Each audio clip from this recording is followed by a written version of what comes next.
Merci. Sur un tout autre sujet, les revendications identitaires, elles sont de plus en plus fréquentes en Afrique et à l'origine de crises, raison pour laquelle l'Association sénégalaise de droit constitutionnel a initié un colloque sur l'état de droit des minorités culturelles, ethniques, religieuses et linguistiques en Afrique.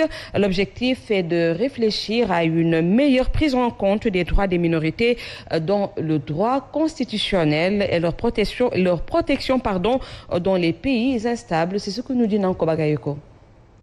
Africain est riche de sa diversité culturelle, ethnique, religieuse et linguistique. Seulement, les revendications identitaires persistent en Afrique. Tous les groupes minoritaires, au sens lato sensu, ne sont pas des minorités au sens juridique.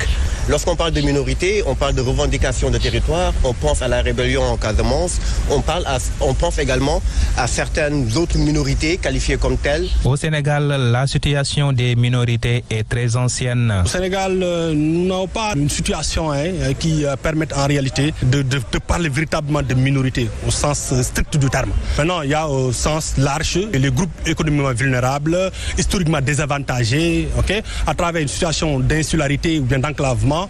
Certains groupes peuvent se trouver dans des situations défavorisées. Durant ces 2 jours de colloque, les experts et les participants venus du Bénin, du Burkina Faso et du Cameroun vont se pencher sur des solutions à apporter pour la prise en compte des droits des minorités par le droit constitutionnel et leur implication dans la gestion des affaires de la cité et leur protection dans les pays instables.